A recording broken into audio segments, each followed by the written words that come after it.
વિદ્યાર્થી મિત્રો, જ્ઞાનસાર સ્ટડીમાં આપનું સ્વાગત છે। આજે આપણે ભણીશું ધોરણ 7 ગણિત વિષય ચેપ્ટર 2 અપૂર્ણાંક અને દશાંશ સંખ્યાઓ। તો આપણે અપૂર્ણાંકની વાત વિડિયો 1 અને વિડિયો 2 ની અંદર આપણે મેળવી ગયા। ચેપ્ટરની શરૂઆતની અંદર આપણે અપૂર્ણાંક સંખ્યાઓ વિશે કે અપૂર્ણાંક સંખ્યાના સરવાળા, બાદબાકી અને વિવિધ પ્રકારની માહિતી આપણે મેળવી હતી। તો આજે આપણે વાત કરવાના છે અપૂર્ણાંકના અમુક ભાગાકાર વિશે કે અપૂર્ણાંક સંખ્યા વચ્ચે ભાગાકાર કેવી રીતનો થાય છે, જ્યારે દશાંશ સંખ્યાઓની અંદર ભાગાકાર, સરવાળા કે એ બાદબાકી કેવી રીતે થાય છે તેની માહિતી આપણે આ વિડિયોની અંદર મેળવવાના છીએ। તો વિદ્યાર્થી મિત્રો, લેક્ચર ચાલુ કરું એ પહેલાં કે તમને મારા વિડીયો ગમતા હોય તો વિડીયોને લાઇક કરો અને બીજા વિદ્યાર્થી મિત્રોને પણ શેર કરો, અને જો તમે મારી ચેનલ સબસ્ક્રાઇબ ના કરી હોય તો સબસ્ક્રાઇબ કરી લો, જેથી કરીને હું જે દરરોજ જે વિડીયો મૂકું છું એ તમને તમારા મોબાઈલની અંદર મળી રહે। તો વિદ્યાર્થી મિત્રો, ચાલુ કરીએ આપણે વિડીયો ભાગ 3, જેની અંદર આપણે અપૂર્ણાંક સંખ્યાઓના ગુણાકાર વિશે પણ માહિતી મેળવીશું। વિડીયો ભાગ 2 ની અંદર આપણે માહિતી મેળવી હતી, તે છતાંય તેનું થોડું રિવિઝન કરી લઈએ। તો અપૂર્ણાંક સંખ્યાના ગુણાકાર, કોઈ પણ અપૂર્ણાંક સંખ્યા છે, બે અપૂર્ણાંક સંખ્યાઓ વચ્ચેનો ગુણાકાર કે પછી એક અપૂર્ણાંક સંખ્યા અને પૂર્ણ સંખ્યા વચ્ચેનો ગુણાકાર, બે પ્રકારના ગુણાકાર હોઈ શકે। તો અપૂર્ણાંક સંખ્યાઓની ધારો કે 3/2 છે, 3/2 છે, એનો મારે ગુણાકાર કરવો છે। ધારો કે હું 3 એટલે કે પૂર્ણ સંખ્યા સાથે એનો ગુણાકાર કરું છું, તો મને કેટલો જવાબ મળશે?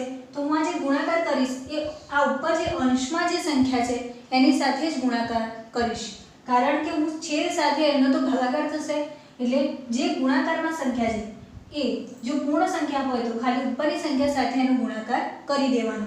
અને આપણે આગળના વિડિયોની અંદર વાત કરી હતી કે નીચે કોઈ સંખ્યા નથી, એનો મીનિંગ શું સમજવાનું? એક છે એવું સમજવાનું રહેશે। તો 3/9/2 આ આપણને બંનેનો ગુણાકાર મળી ગયો। ધારો કે બંને અપૂર્ણાંક સંખ્યાઓ છે,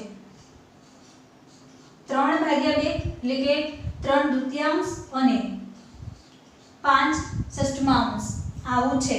તો હવે આપણે આનો ગુણાકાર કરવો છે, તો શું કરવાનું? આ ઉપરની જે સંખ્યા છે એ બંનેનો ગુણાકાર થશે અને નીચેની જે સંખ્યા છે તેનો ગુણાકાર થશે, એટલે વચ્ચે તો આ 3×5 = 15 ઉપર આવી ગયા અને 6×2 = 12, બસ આ એમનો શું થઈ ગયો? ગુણાકાર થઈ ગયો। ગુણાકારની અંદર છેદ સરખા કરવાના રહેતા નથી, જ્યારે સરવાળા અને બાદબાકીની અંદર તમારે અપૂર્ણાંક સંખ્યા હોય તો નીચેના છેદ સરખા કરવા પડે, અને જેનાથી લસા દ્વારા આપણે છેદ સરખા કરીએ છીએ। તો વિદ્યાર્થી મિત્રો, આ વાત થઈ અપૂર્ણાંક સંખ્યાઓના ગુણાકારની। પૂર્ણ સંખ્યા સાથે કરો તો પણ આ રીતે થશે, અને જો તમે અપૂર્ણાંક સંખ્યા વચ્ચે ગુણાકાર કરશો તો આ રીતે કરવા પડશે કે છેદમાં ગુણાકાર, અંશનો અંશમાં ગુણાકાર। અને પૂર્ણ સંખ્યા કોઈ એક આપેલી છે, ધારો કે 4 એકલા આપેલા છે, તો એના છેદમાં કઈ સંખ્યા સમજવાની? 1, કારણ કે 1 એ તટસ્થ સંખ્યા છે। 1 ને ભાગાકારની અંદર મૂકવાથી કોઈ ફેર પડતો નથી, કોઈ સંખ્યામાં બદલાવ આવતો નથી, એટલા માટે 1 મૂકવા પડે। એટલે કે તમને સમજ ના ખબર પડતી હોય કે આનો કેવી રીતે જવાબ આવે છે, તો એટલા માટે 1 મૂકવા પડે। બાકી તો ડાયરેક્ટ તમને ખબર પડી ગઈ કે ઉપર અંશનો ગુણાકાર કરી દેવાનો અને છેદમાં કોઈ સંખ્યા નથી તો ડાયરેક્ટ 2 કે જે સંખ્યા છે એ મૂકી દેવાની। તો આ રીતે તમે સરળતાથી જવાબ લાવી શકો છો। આ બેઝિક માહિતી છે। આ બધી જે નાની વાત હોય કે નાના પોઈન્ટ હોય કે તમે યાદ કરો કે ગુણાકાર કે ભાગાકાર, તો પછી આગળ મોટા દાખલાઓમાં એનો ઉપયોગ થતો હોય, પણ એ આપણને ક્યારે ખબર પડે? જ્યારે તમે આ સમજ્યા હોય તો ખબર પડે, બાકી તમે મોટા દાખલાની અંદર પછી ગૂંચવાઈ જાઓ કે આ કેવી રીતે થાય છે। તો એટલા માટે આ નાની માહિતી છે એ તમારે સરળતાથી અને સમજથી શીખવાની રહેશે। આગળ વાત કરીએ અપૂર્ણાંક સંખ્યાઓના ભાગાકાર। 3/5 છે, એના સાથે ભાગાકારની અંદર /2 છે।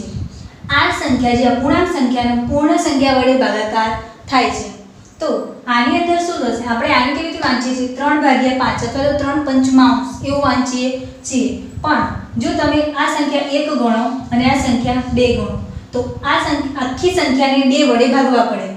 ધારો કે 3/5 છે, એના ભાગાકારની અંદર 2 મૂકવા પડે, તો આની અંદર શું થશે કે જે આ અંશ હતો, આ છેદ છે અને પછી આ છેદ છે, તો શું થશે કે અંશનો છેદ છે એ છેદમાં આવી જશે।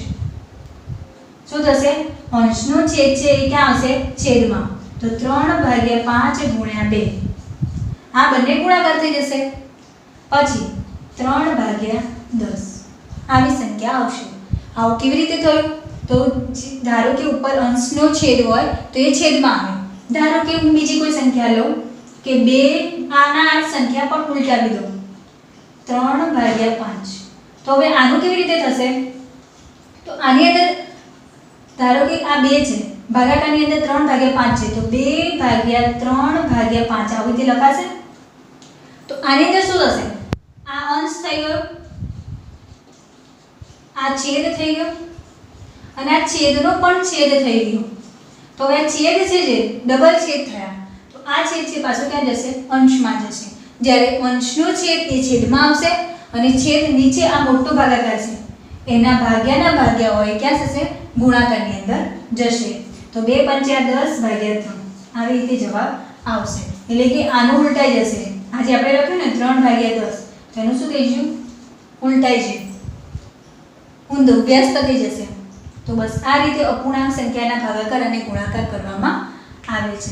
એટલે કે ગુણાકારની રીત આપણે હજુ ભાગાકારની રીત આપણે જોવાની છે. આપણે ખાલી બેઝિક માહિતી જોઈ ગયા.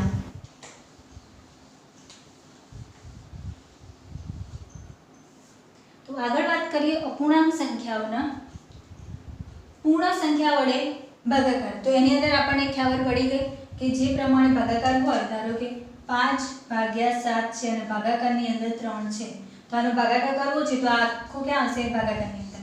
તો આ છે અંશનો છેદ ક્યાં આવશે? ભાગાકારમાં. એટલે આ બંનેનો શું થશે? ગુણાકાર. જ્યારે 5/7 થઈને 21 આવી રીતે લખાશે. તો આ રીતે આપણે આનો જવાબ લાવીએ છીએ. તો હવે આગળ છે અપૂર્ણાંકોનો વ્યસ્ત. ધારો કે આ 5/21 છે અને હું એને લખું 21/5, તો આ બંને કેવા થઈ ગયા? એકબીજાના વ્યસ્ત. ઉલટાઈ જવું, ઊંધું થઈ જવું. જે સંખ્યા ઉપર છે એ નીચે આવી જાય અને જે નીચે છે એ સંખ્યા ઉપર. એટલે કે અંશ એ છેદમાં આવે છે, છેદ એ અંશની અંદર જાય છે. તો આવી સંખ્યાને શું કહેવાય છે? એકબીજાના વ્યસ્ત કહેવાય છે. સેમ સંખ્યાઓ જોજો, અહીંયા ઉલટાઈ ગયું ને, તો આ કેવી સંખ્યા કહેવાય? એકબીજાના વ્યસ્ત કહેવાશે. હવે અપૂર્ણાંક વચ્ચે ભાગાકાર. ધારો કે 2 અપૂર્ણાંક સંખ્યાઓ છે. આ વાત કરી આપણે અપૂર્ણાંક અને પૂર્ણ સંખ્યાની. તો હવે આપણે વાત કરવાના છે અપૂર્ણાંક. બંને અપૂર્ણાંક સંખ્યા હોય તો એની અંદર કેવા પ્રકારના ભાગાકાર થાય છે, કયા પ્રમાણ રીતે એનો ઉપયોગ કરવામાં આવે છે, કેવી રીતેનો જવાબ આવે છે, એની વાત હવે કરીએ.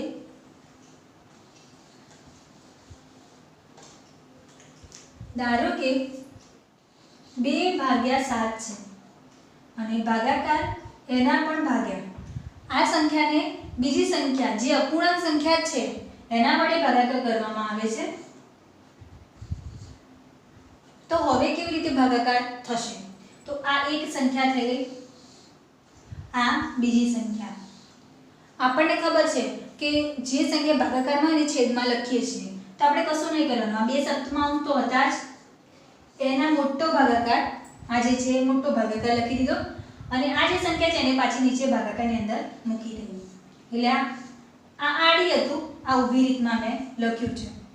હવે આના અંદરથી આપણને ખબર પડી ગઈ કે આ અંશ છે, એનો છેદ આ છે, તો ક્યાં જશે? આ નીચે. અને છેદ આ છે, મૂળ છેદ આ છે અને છેદનો પણ છેદ છે, એ ક્યાં જશે? અંશ. બસ આ રીતે ચક્કર છે કે અંશનો છેદ છેદમાં, છેદનો છેદ અંશમાં. થઈ ગયું? અંશનો છેદ છેદમાં અને છેદનો છેદ અંશમાં. આ આખો શું કહેવાશે? એટલે અંશ. પહેલા પણ મુખ્ય કયો અંશ કહેવાશે? આ. અને આ એનો છેદ છે. જ્યારે મેન છેદ કયો કહેવાશે? આ. અને એનો પણ છેદ આ છે. એટલે કે આ ગૌણ, આ મુખ્ય, તો ગૌણને ક્યાં જશે? ઉપર. તો હવે આપણે આગળ વાત કરીએ, જવાબ લઈએ. તો હવે હું આનું 2 તો એમને લખવાના ઉપર અને આ 3 ઉપર જશે એટલે 3 ગુણાકારમાં જશે. ભાગાકારની સંખ્યા જે ઉપર જાય છે ગુણાકારમાં, ઉપરની સંખ્યા જે નીચે આવે છે ભાગાકારમાં હોય તો નીચે આવે એટલે ગુણાકારની અંદર. એટલે કે નીચેની 2 સંખ્યાઓનો ગુણાકાર, ઉપર જે સંખ્યા જાય બંનેનો ગુણાકાર. એવી રીતે તો ઉપર 7 આવે છે ને નીચે, તો 2 તરી 6 ને 5 સિત્તા 35 થઈ ગયા. તો બસ આ જવાબ છે. ખાલી એક જ વાક્ય યાદ રાખવાનું કે જે અંશનો છેદ છે એને છેદમાં લાવવાનો છે અને છેદનો પણ છેદ હોય તો એને અંશમાં લઈ જવાનો છે, એટલે કે વિરુદ્ધાભાસ કરવાનો રહેશે. તો આ રીતે આપણે બે અંશોનો ભાગાકાર જોઈ ગયા. એની અંદર મેન એક જ વાત હતી કે આખી સંખ્યા જે માડી લખી છે એને ઊભી લખી દેવાની, પછી જે અંશનો છેદ છે એને છેદમાં લાવવાનો અને છેદનો છેદ છે એને અંશમાં લઈ જવાનો, જે આપણે અહીંયા સમજ્યા. હજુ એક વખત હું સમજાવી દઉં.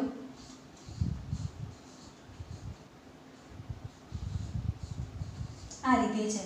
તો આને શું કરીશ, 10/2 મોટો ભાગાકાર જે આ છે 1/3. તો આને કેવી રીતે લખાશે?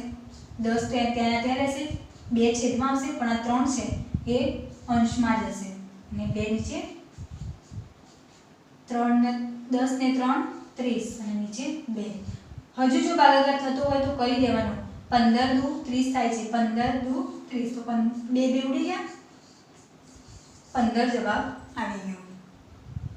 તો આવી રીતે પ્રોસેસ છે ને આવી રીતે યાદ રાખવાનું છે કે અંશનો છેદ હોય તે છેદમાં જશે અને છેદનો છેદ હોય એ અંશની અંદર જશે. પણ કોનો છેદ?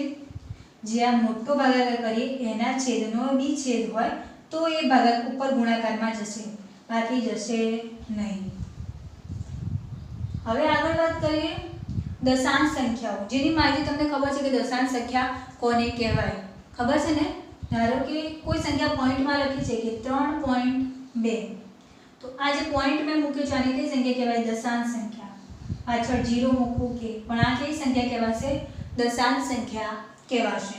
તો હવે દશાંશ સંખ્યાઓના સરવાળા બાદબાકી તમને ખબર છે, એ છતાં આપણે દશાંશ સંખ્યાના સરવાળા અને બાદબાકીની થોડી ઘણી માહિતી મેળવી લઈએ. તો ધારો કે આનો સરવાળો મારે કોઈ બીજી સંખ્યા સાથે કરવો છે, 203 સાથે જ કરવો છે, પણ એની અંદર પોઈન્ટ નથી, તો હું શું કરીશ? આવી કોઈ સંખ્યા છે 203, તો પોઈન્ટ તો એમાં છે નહીં, તો આવી રીતે સરવાળો કરવાનો, આગળ પોઈન્ટ મૂકી દઈશ. આવું કરીશ ના, તો આ કેવો જવાબ થશે? ખોટો જવાબ પડશે. એટલે હું શું કરીશ? મારે 203 એની અંદર ઉમેરવા છે ને, તો વત્તા 203 આવી રીતે લખીશ અને પોઈન્ટ જ્યાં છે તે પોઈન્ટ પાછળ બધા 0 આવી રીતે લખીશ. કેમ આવું કર્યું? કારણ કે મને 203 જ ઉમેરવા હતા. આ ધારો કે મને એવું કીધું હોત કે 2.03 ઉમેરો, તો હું ડાયરેક્ટ અહીંયા 2.03 કરીને ઉમેરતી, પણ આની અંદર શું કીધું મને? ડાયરેક્ટ 203 ઉમેરો. હવે 203 ઉમેરવા છે, ડાયરેક્ટ ઉમેરાય નહીં, પોઈન્ટ વાળી સંખ્યા છે તો પોઈન્ટ ઉમેરવા પડે, પણ 203 છે એટલે પાછળ પોઈન્ટ ઉમેરવાના, નકર સંખ્યા બદલાઈ જાય. હું આવી રીતે લખું તો આ સંખ્યા બદલાઈ ગઈ, 0.2 વંચાશે, જ્યારે આની અંદર 203 જ વંચાશે. એટલે કે સંખ્યાની અંદર ફેર પડવો ના જોઈએ, સંખ્યા જે છે એ સચવાઈ રહેવી જોઈએ. એટલા માટે મેં 203 હતા તો પાછળ 0.3 મૂક્યા. આની જગ્યાએ મને એવી સંખ્યા આપેલી હોત કે 2.3 છે, આવી સંખ્યા પોઈન્ટ છે, તો બસ આવી રીતે એનો સરવાળો કરી દેત ને, પણ મને આપ્યું હતું 203. એટલે આની અંદર એક વસ્તુ યાદ રાખવાની કે પોઈન્ટ નીચે પોઈન્ટ એક્ઝેક્ટ મૂકીને તમારે સરવાળો કે બાદબાકી કરવાના હોય છે, તો બસ આવી રીતે મૂકવાના. પણ તમને કોઈ એક્ઝેક્ટ સંખ્યા આપી દીધી છે, ધારો કે 10 આપી દીધા છે, આની અંદર તો 3 સંખ્યા પાછળ છે, તો શું કહે? આમાં 3 આગળ પોઈન્ટ કરવાના, 3 આવું તો ના કરાય ને કે પાછળ પોઈન્ટ કરવાના, આવી રીતે કરવાનું. પાછળ પોઈન્ટ કરશો એટલે જે સંખ્યા આપેલી છે એમાં કોઈ ફેર પડશે નહીં, પણ જો આગળ પોઈન્ટ કરવા ગયા તો તમારી સંખ્યા અવશ્ય બદલાઈ જશે. કારણ કે 10 રૂપિયા અને 0.10 આમાં કેટલો ફેર? આ કેટલા વંચાશે? 10 રૂપિયા અને પેલા તો કેટલા થઈ ગયા? 0.10, એટલે તો કેટલા થયા? પોઈન્ટ 1 કરતાં ઓછું કહેવાય. 0 એટલે 1 કરતાં પણ ઓછું છે, એટલે કે 0 કરતાં નાની સંખ્યા છે, જ્યારે 10 તો એ 9 કરતાં પણ મોટા છે. તો આ બંને સંખ્યાઓ બદલાઈ ગઈ ને, તો એટલા માટે કોઈ પણ સંખ્યામાં વધારો કરવો હોય, પોઈન્ટ ના આપેલો હોય, ધારો કે 73 આપ્યા છે, તો 73 માં મારે પોઈન્ટ મૂકવો છે, તો હું 73 ની પાછળ પોઈન્ટ મૂકીશ અને 0 લગાડીશ, તો આ સંખ્યામાં કોઈ ફેર પડશે નહીં. કારણ કે આપણે ઘણી વખત ચેક લખતા હોય ને, ચેકની અંદર લખેલું હોય છે કે 68.0000 પછી આમ કઈ નામ કર્યું, પોઈન્ટ કર્યો, અલ્પ વિરામની વાત નથી કરતી. અલ્પ વિરામ કર્યો હશે ને તો આ બદલાઈ જશે સંખ્યા પાછી. અલ્પ વિરામની વાત નથી કરતી, પોઈન્ટની વાત કરું છું કે આ રીતે પોઈન્ટ કરેલું હોય ને આ રીતે લખ્યું હોય. ઘણી વખત અમુક બેંકના એવી રીતે પૈસા આપતા હોય તેની અંદર 100 એ પોઈન્ટ આવી રીતે લખેલું હોય. પોઈન્ટ અલ્પ વિરામ કર્યો હોય ને તો આ સંખ્યા બદલાઈ જાય, તો પછી 1 લાખ કેવી રીતે આગળ વધે. પણ પોઈન્ટ નહીં, પૂર્ણ વિરામ આપેલું હોય આમ, એટલે કે આ 100 રૂપિયા છે, પાછળ એમને પોઈન્ટ મૂકેલા છે ગણતરી માટે. એટલા માટે પાછળ જો પોઈન્ટ કરીને તમે 0 મૂકશો તો એ સંખ્યામાં કોઈ બદલાવ આવશે નહીં. પણ જો સંખ્યાની આગળ પોઈન્ટ મૂક્યો તો એ સંખ્યા બદલાઈ જશે. એટલે કે સરવાળા બાદબાકીની અંદર આ એક પોઈન્ટ હતો જે સમજવાનો હતો, કારણ કે સરવાળા બાદબાકીમાં જ ભૂલ પડતી હોય છે કે પોઈન્ટ આગળ મૂકવો કે કેવી રીતે સરવાળા કરવા એ ખબર ના પડે. એટલા માટે ધારો કે મારે કોઈ સંખ્યા છે 23.88, આનો સરવાળો મારે ફક્ત ને ફક્ત 4.8 જોડે કરવાનો છે. તો હવે હું શું કરીશ, પોઈન્ટ છે ને ત્યાં પોઈન્ટ તો મારે લાવવાનો, એ નક્કી છે જ, એ મગજમાં યાદ રાખવાનું કે જ્યાં પોઈન્ટ છે એની નીચે એક્ઝેક્ટ પોઈન્ટ આવવો જોઈએ. આગળની સંખ્યા હું મૂકી દઈશ અને પાછળની સંખ્યા મૂકી દઈશ. હવે જ્યાં કશું નથી ત્યાં 0 મૂકીને તમે જવાબ લાવી શકો, કારણ કે ભૂલ પડે ઘણાને એવું થાય કે મારે તો 8 સાથે સરવાળો થઈ જાય, તો એટલા માટે તમે 0 મૂકી શકો, પણ પહેલાં તમે મૂળ જે સંખ્યા છે એ મૂકવાનો પ્રયત્ન કરવાનો. તો હવે 8 થઈ ગયા. હવે 8 ને 8 શું પોઈન્ટ એમના એમ વધી તેની 1 4 ને 4 8 અને 2.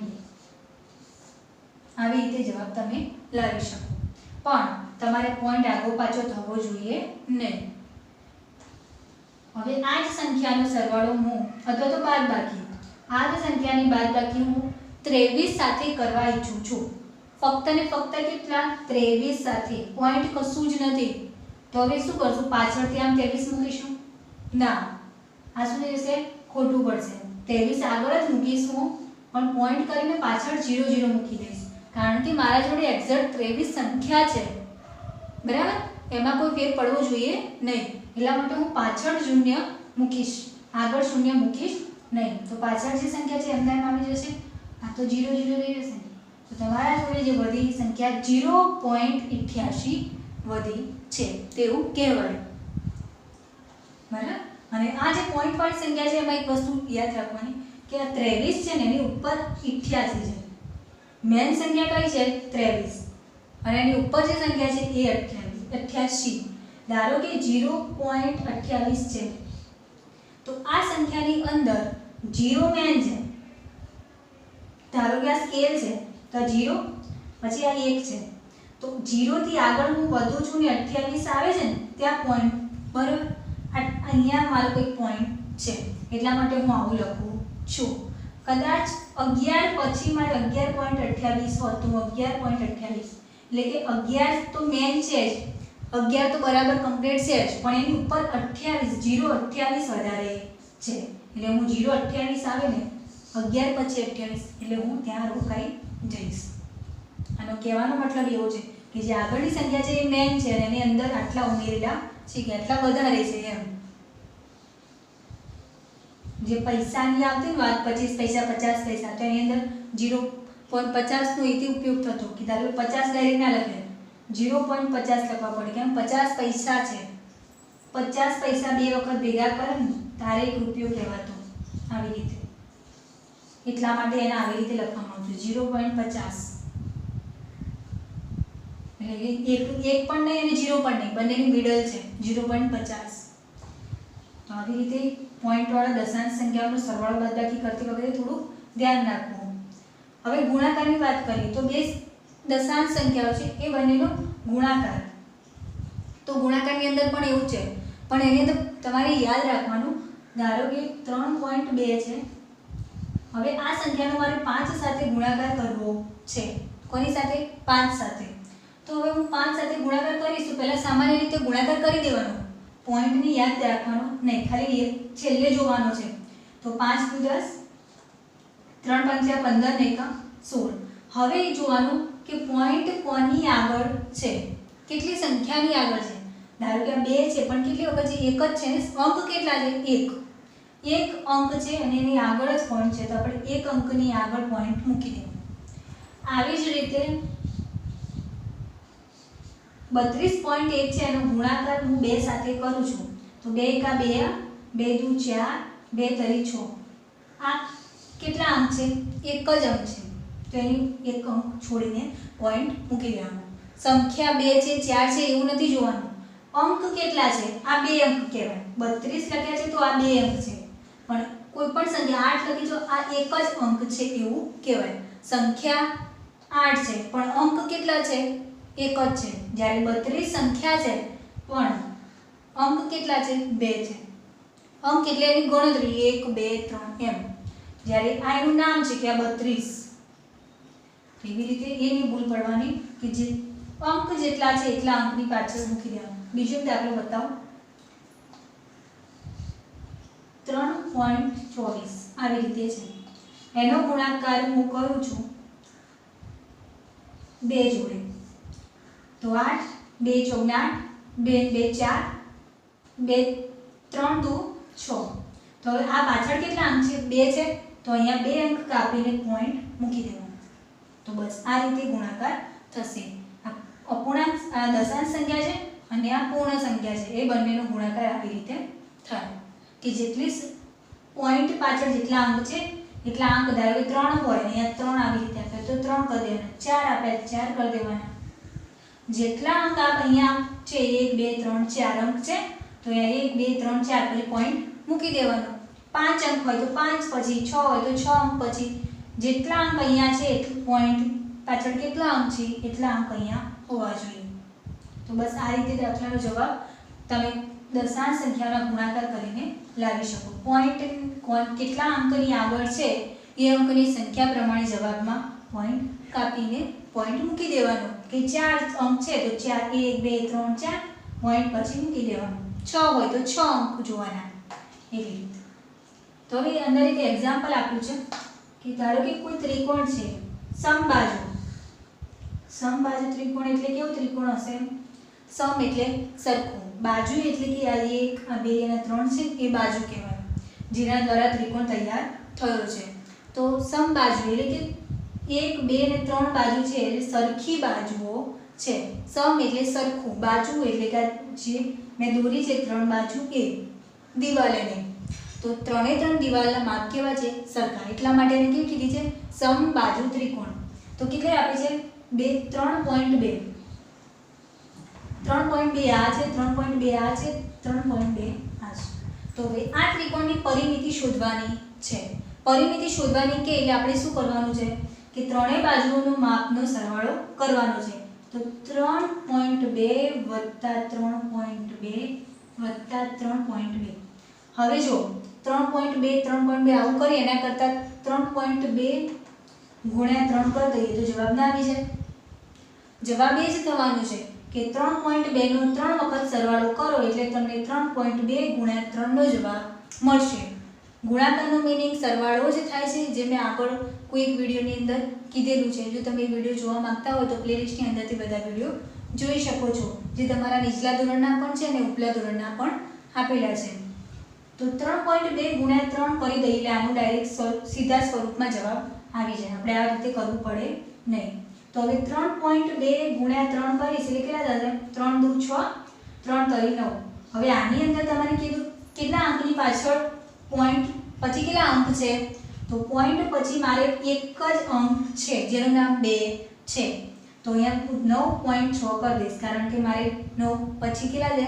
6 છે અને 6 એટલે એક અંક થયો એટલે હું 9.6 મૂકી દઈશ. તો બસ આ રીતે તમે જવાબ લાવી શકો છો. હવે આગળ વાત કરીએ સંખ્યા દશાંશ સંખ્યાઓનો 10 100 1000 વડે ગુણાકાર. તો આવું કેમ? ધારો કે કોઈ સંખ્યા આવી આપેલી છે મને 3.2 આવી, એની હું 100 વડે ગુણાકાર કરું છું. શું કરીશ? હું 100 વડે ગુણાકાર કરીશ. પહેલાં તમારે એ સમજવું જરૂરી છે કે આ પોઈન્ટ મૂક્યો છે એ કેવી રીતે મૂક્યો છે. તો આ જે મૂળ સંખ્યા છે 3 2 એને હું 1000 વડે ભાગીશ ને તો આવી 1000 વડે હું ભાગીશ નહીં, ડાયરેક્ટ હું 3 પોઈન્ટ કાપી દીધા એટલે હું આવી રીતે જવાબ લખું છું. તો એને હું 100 વડે ગુણાકાર કરીશ તો 2 મીંડા ઉડી જશે એટલે રહેશે કેટલું? એક જ મીંડું. એક મીંડું વધે એટલે કે ખાલી એક જ પોઈન્ટ કપાશે એટલે કે 323.2 આ જવાબ આવશે. દશાંશ સંખ્યાઓનો મીનિંગ એવો થાય કે જે સંખ્યા દશાંશ છે એને જેટલા પોઈન્ટ કાપેલા છે, ધારો કે પોઈન્ટ મૂક્યો છે એની પાછળ 4 સંખ્યા છે, 4 અંક છે, આવી રીતે કોઈ 4 અંક છે ને આગળ 0 છે, તો આનો મીનિંગ શું થયો કે આના ભાગ આને આ જે સંખ્યા મૂળ હતી જે 8283 એને 10,000 વડે ભાગેલા છે, એટલા માટે એને 0.8283 લખવામાં આવે છે. તો હવે શું કરવાનું? ધારો કે હું આને કોઈ પણ સંખ્યા વડે ગુણી દઉં, 1000 વડે ગુણું તો આ 3 મીંડા જતા રહેશે. તો આ સંખ્યામાંથી આ પોઈન્ટ ખસતો છેલ્લા અંકની આગળ આવી જશે, કારણ કે 3 મીંડા જતા રહ્યા, આની અંદર એક જ મીંડું વધ્યું છે એટલે પોઈન્ટ આવી ગયો. એટલે હવે ખબર પડી ગઈ છે કે આ પોઈન્ટ એટલા માટે મૂકવામાં આવે છે કે જે સંખ્યા છે મૂળ એને એટલા વડે ભાગાકાર થયો છે, એટલે એ પ્રમાણે એને મૂકવામાં આવે છે.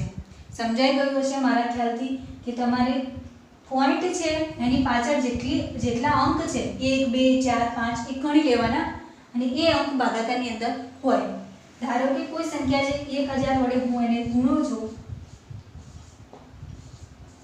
આ કોઈ સંખ્યા છે, આને હું કેટલા વડે ગુણ્યા 1000 વડે.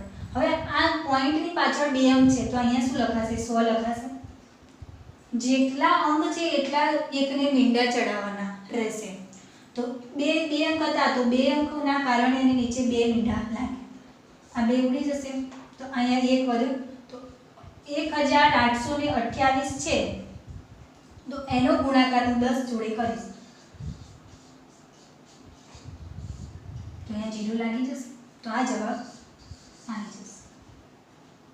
તો આવી રીતે એનો ગુણાકાર થાય છે. એટલે કે પોઈન્ટ પાછળ જેટલા અંક છે એને ભાગાકારની અંદર 0 ની પાછળ મૂકી દેવાના છે. એટલે કે પોઈન્ટ પછી 4 અંક છે તો નીચે ભાગાકારની અંદર 1 ને 4 મુંડા એટલે કે 1 ને 4 0 લાગી જશે. હવે ના શીખવાડવું પડે, હવે ક્લિયર થઈ ગયું હોય કે જેટલા પોઈન્ટ પાછળ જેટલા અંક છે ભાગાકારની અંદર એટલા જ 1 ની પાછળ 0 લગાવી દેવાના અને પોઈન્ટને દૂર કરી દેવાનું. તો બસ એ રીતે. હવે દશાંશ સંખ્યાઓના ભાગાકાર, તો આપણે જે ભાગાકાર આગળ આપણે શીખ્યા હતા જે ગુણાકારની અંદર, એવી જ રીતે ભાગાકાર શીખવાના છે. ધારો કે કોઈ 2.3 છે, હવે એનો ભાગાકારની અંદર 1.8 કરું છું. તો હવે તમને ખ્યાલ આવવો જોઈએ કે 1 પછી કેટલા અંક છે? 1. આની પાછળ પણ પોઈન્ટ કાઢીને હું 10 લખી શકું, પોઈન્ટ કાઢીને હું કેટલા લખી શકું? 10 લખી શકું, કારણ કે 1 અંક હતો એટલે 1 ને 1 શૂન્ય લાગે, 2 અંક હોય તો 2 શૂન્ય, 3 હોય તો 3 શૂન્ય. તો હવે આ આપણે કેવી સંખ્યા થઈ ગઈ? અપૂર્ણાંક સંખ્યા થઈ ગઈ. જે દશાંશ સંખ્યા હતી એનું આપણે રૂપાંતરણ કર્યું એટલે કઈ સંખ્યા થઈ છે? અપૂર્ણાંક સંખ્યા થઈ ગઈ ને. તો હવે અપૂર્ણાંક સંખ્યાઓની અંદર આપણે જોવા જઈએ તો આપણને ખબર જ છે કે 23/10 અને મોટો ભાગાકાર 18/10. તો હવે આપણને ખબર છે છેદનો છેદ, અંશનો છેદ છેદમાં, છેદનો છેદ અંશમાં, તો 23/10 નીચે 18/10, તો 10 ઉડી જશે તો 23/18 જવાબ આવશે. તો આવી રીતે તમે જે દશાંશ સંખ્યા છે એને તમે અપૂર્ણાંક સંખ્યાની અંદર ફેરવી શકો છો અને પછી તેનો જવાબ અપૂર્ણાંકની રીતે લાવી શકો છો. પણ એક નિયમ યાદ રાખવાનો કે પોઈન્ટ પછી જેટલા અંક છે એટલા જ અંક ગણવાના કે 1 છે 2 છે 3 છે એટલા અંક પ્રમાણે શૂન્ય ભાગાકારની અંદર મૂકવાના અને જે ભાગાકારમાં જે સંખ્યા છે એ સંખ્યાને પછી પોઈન્ટ દૂર કરી દેવાનો ઉપરની સંખ્યાનો અને બંને પછી આવી અપૂર્ણાંક સંખ્યાઓ રીતે તમને જોવા મળશે. તો વિદ્યાર્થી મિત્રો સહેલું જ છે પણ આ બંને એકસાથે કનેક્ટેડ છે કે દશાંશ સંખ્યા અને અપૂર્ણાંક સંખ્યા એકબીજા સાથે જોડાયેલી છે, એટલા માટે તમને બંને એક જ ચેપ્ટરની અંદર અભ્યાસ કરવાનો આપેલો છે. તો હવે ખ્યાલ આવી ગયો હશે કે દશાંશ સંખ્યાઓના. હવે એક વસ્તુ સમજીએ કે દશાંશ સંખ્યાનો પૂર્ણ સંખ્યા સાથે ગુણાકાર કર્યો છે. ધારો કે 2.8 છે એનો ગુણાકાર હું 2 સાથે કરું છું, તો હવે આની અંદર ભાગાકાર કરું છું, ભાગાકાર કરું તો શું થશે? પહેલા તો હું આને અપૂર્ણાંક સંખ્યાની અંદર ફેરવી દઈશ તો 2.8 ને 20 તો 28 ભાગ્યા 10 થઈ જશે. એટલે મોટો ભાગાકાર ને ભાગ્યા 2. તો આપણને ખબર છે કે અંશનો છેદ છેદમાં જ આવે છે તો બસ બીજી કોઈ રીત યાદ જ નથી રાખવાની આપણે. તો 28 ભાગ્યા નીચે 20 થઈ જશે. તમારે આની અંદર જો ઉડાડવા છે તો તમે ઉડાડી શકો છો, નથી ઉડાડવા તો વાંધો નથી. આમ તો 5 ચોક 20 કરીને કરી શકો છો કે 7 ચોકના 28 થાય ને તો 4 4 ઉડી જાય તો 7 ભાગ્યાના 5 જવાબ આવી ગયો. તો આવી રીતે તમે જવાબ લાવી શકો છો. પણ જો તમે લાવવા ઈચ્છતા હોય તો એટલે કે દશાંશ સંખ્યાને તમારે અપૂર્ણાંક સંખ્યાની અંદર ફેરવીને પછી તમે જવાબ લાવી શકો છો. તો વિદ્યાર્થી મિત્રો સહેલું છે, આવડે એવું જ છે. અપૂર્ણાંક સંખ્યાઓ સામાન્ય રીતે તમે સમજી ગયા હશો તો પાછળ દશાંશ સંખ્યામાં કોઈ તકલીફ પડશે નહીં, કારણ કે દશાંશ સંખ્યા એક રીતે અપૂર્ણાંક સંખ્યા સાથે જોડાયેલી છે. તો આપણે સરવાળા બાદબાકી દશાંશ સંખ્યાના ગુણાકારની અંદર આપણે જે રીતે કરીએ કે પોઈન્ટ મૂકવાનો એ જ છે. ધારો કે બંને સંખ્યા પોઈન્ટ વાળી હોય, 3.5 છે અને ગુણ્યા 2.5 છે, આવી રીતે કોઈ સંખ્યા સાથે ગુણાકાર કરવાનો આવે છે તો તમે શું કરશો? તો તમે ધારો કે આ બંનેનો ગુણાકાર તમે કરી દેશો અને ગુણાકાર આવી રીતે ના કરવું હોય તો તમે આ રીતે પણ કરી શકો. 3.5 ગુણ્યા 2.5 છે આવી રીતે. તો આને નીચે 10 લગાય કેમ કે બંનેની નીચે પાછળ કેટલા છે? એક અંક છે પોઈન્ટ પાછળ, તો પોઈન્ટ નીકળી જશે ને નીચે 10 લખી શકાશે. હવે આ બંનેનો ગુણાકાર કરવો છે તો આપણે નીચેની સંખ્યાનો નીચે સાથે ગુણાકાર કરીએ તો 100, ઉપરની સંખ્યાનો ઉપર એટલે કે 35 ગુણ્યા 25 કરી દઈએ. થઈ ગયું? તો આ બંનેનો ગુણાકાર જે જવાબ આવે અહીંયા લખી દેવાનો અને નીચે તો 100 છે જ. એટલે હવે આવા દાખલા આવે તો સમજી લેવાનું કે જેટલા પોઈન્ટ કપાયા છે ઉપરની સંખ્યામાં અને નીચેની સંખ્યામાં, પોઈન્ટ પાછળ જેટલી સંખ્યા છે એ બંને મગજમાં યાદ રાખવાની અને એટલા પોઈન્ટ પછી કાપી દેવાના. ધારો કે આ તો એક અંક વાળી જ હતી, એક સંખ્યા 3 અંક વાળી છે, એક સંખ્યા 2 અંક વાળી છે. 7.35 છે અને ગુણ્યા 6.33 આવી રીતે છે. તો હવે આનો જવાબ કેવી રીતે આવશે? તો અંક ગણી લેવાના 1 2 3 4 5 એટલે કે 10 ને કેટલા 5 શૂન્ય લાખ છે. હવે સરળ રીતે આનો ગુણાકાર તમે કરી દેવાનો અને 10 શૂન્ય પછી 10 અંક એટલે 1 2 3 4 5 અંક કાપીને પોઈન્ટ મૂકી દેવાનો. તો બસ આનો જવાબ તમારે સરળતાથી આવી જશે. તો હવે તમે ખ્યાલ આવી ગયો કે જેટલા પોઈન્ટ પાછળ જેટલા અંક છે એ મગજમાં લઈ લેવાના અને પછી એનો ભાગાકાર કરી દેવાનો છે. એવી રીતે ના ફાવે તો તમને જે અપૂર્ણાંકમાં ફેરવી દેવાનો, અપૂર્ણાંકમાં ફેરવ્યા પછી તમે એનો જવાબ લખી શકો છો. તો બસ આ રીતે તમે સહેલાઈપૂર્વક જો બંને એકબીજાની ક્રોસમાં યાદ રાખશો તો તમને તરત યાદ રહી જશે. તો વિદ્યાર્થી મિત્રો અહીંયા આપણું આ ચેપ્ટર સમાપ્ત થાય છે. હવે આવતા નવા વિડીયોની અંદર આપણે નવું ચેપ્ટર શરૂ કરીશું અને જો આ ચેપ્ટરની અંદર કંઈ ખબર ના પડી હોય તો તમે કોમેન્ટ બોક્સમાં કોમેન્ટ કરીને કહી શકો છો, જેથી હું ફરીથી કોઈ એવો વિડીયો ત્યારે એની અંદર એનો થોડો ઘણો જે ભાગ આવતો હોય તો એની અંદર હું તમને થોડું ઘણું સમજાવી શકું અને તમને તમારા આગળ અભ્યાસમાં મદદરૂપ થઈ શકે. અને વિદ્યાર્થી મિત્રો આ વિડીયો ગમે તો લાઈક કરો, શેર કરો અને સબસ્ક્રાઈબ કરો. Thank you so much.